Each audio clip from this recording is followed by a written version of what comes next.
Դուշանբեում ԱՊՀ անդամ ղեկավարների պաշտոնական հանդիպումներում Լուկաշենկոն կրկին հայտնվել է հումոր անողի կերպարի մեջ։ Իլհամ Հեյդարի, ասում էիք չի գալու, երեք անհանգստանում էիք, ասում էիք չէ, որ Նիկոլ Վովային առանց մեզ ոչ մի տեղ չի գնա։ Ինչպես թե չեմ գալու, որտեղ չեմ գալու։ Այս զրույցի տեսանյութը հրապարակել է Լուկաշենկոյի գործունեությունը լուսաբանող Telegram ալիքը։ Տեսախցիկները ֆիքսել են նաև, թե Պուտինն ու Ալիևը Դուշանբեում կայացած ԱՊՀ առաջնորդների ոչ պաշտոնական հանդիպումից հետո ինչպես են գրկախառնվում։ Իսկ ահա Պուտին-Փաշինյան դեբատում հնչեցված թվային ցուցանիշները տարբեր են։ Պուտինը Փաշինյանից Ռուսաստան-Հայաստան ապրանքաշրջանառության ծավալներն է փորձում ճշտել, բայց եւ չի համաձայնում Փաշինյանի ներկայացրած թվային ցուցանիշների հետ։ Сколько сейчас товарооборот? Ապրանքաշրջանառությունը Հայաստանի հետ որքան է կազմում։ Այս տարի արդեն 4 միլիարդ դոլար։ Որքան։ 4 միլիարդ դոլար։ Ոչ, ավելի շատ։ Անցած տարի 9 միլիարդ էր։ Примерно 9 миллиардов. Անցած տարի ավելի շատ էր։ Ակնհայտ է, որ այս տարի էլ ավելի շատ կլինի։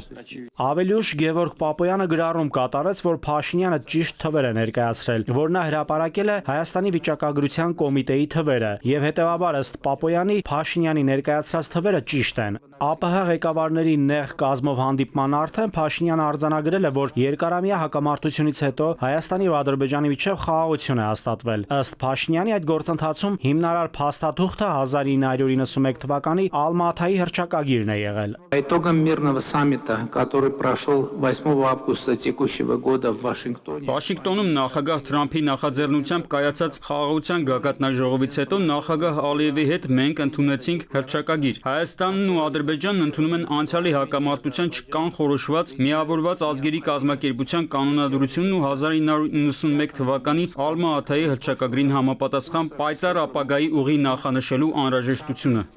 Նույն հռչակագրում ըստ Փաշինյանի Հայաստանի եւ Ադրբեջանի առաջնորդները վերահաստատել են ներպետական երկկողմ եւ միջազգային փոխադրումների համար երկու երկրների միջև հաղորդակցությունների բացման կարեւորությունը, հիմնված պետությունների ինքնիշխանությունը, տարածքային ամբողջականությունը եւ իրավազորությունը հարգելու վրա։ эти усилия должны включать беспрепятственное. Այդ ջանքերը պետք է ներառեն Ադրբեջանի Հանրապետության հիմնական մասի եւ Նախիջևանի ինքնավար հանրապետության միջև Հայաստանի Հանրապետության տարածքով անխոչնդոտ հաղորդակցությունը, Հայաստանի Հանրապետության համար միջազգային ու ներպետական հաղորդակցության փոխադարձ առավելություններով։ TRIP նախագիծը Հայաստանին հնարավորություն է տալիս երթուղային եւ տրանսպորտային կապ ունենալ ԱՊՀ անդամ պետություն Ադրբեջանի եւ ԱՊՀ մյուս անդամ պետությունների հետ։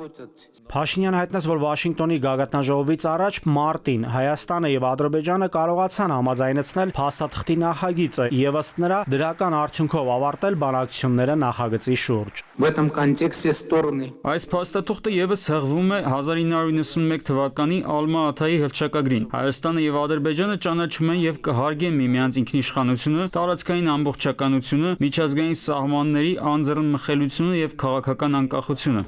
Այնուամենայնիվ Փաշինյանը փաստում է, որ հաստատված խաղաղությամբ Հայաստան-Ադրբեջան օրակարգի հարցերը դեռ չեն սպառվել։ Ալիևը սակայն եւ ոչ մի խոսք չի արտաբերել հայ-ադրբեջանական հարաբերությունների կարգավորման գործընթացի մասին։ Նա ներկայացրել է Լաչինի Բերձորի զարգացմանը վերաբերող պայմանները։ Ադրբեջանական լրատվամիջոցներն են գրում, որ Ալիևը ԱՊՀ պետությունների ղեկավարներից աջակցություն է խնդրել եւ այս անգամ էլ Իլհամը Բերձորի զարգացման մասին խոսելիս կիրառել է արևելյան Զանգեզուր տերմինը եւ չի մոռացել մեղադրել հայերին, ձևակերպելով, թե 30 տարի օկուպացրել են Բերձորն ու ավերել այն։ Ավելի ուշ ԱՊՀ գլխավոր քարտուղար Սերգեյ Լեբեդևը ռուսական լրատվամիջոցներին հայտնել է, որ Փաշինյանն ու Ալիևը Դուշանբեում ԱՊՀ գագաթնաժողովի շրջանակներում քննարկել են խաղաղության ճանապարհով առաջ շարժվելու հարցեր։ Ալիևն ու Փաշինյանը շատ ջերմ շփվել են։ Նաիրի Մուրադյան, ժամը լրատվական։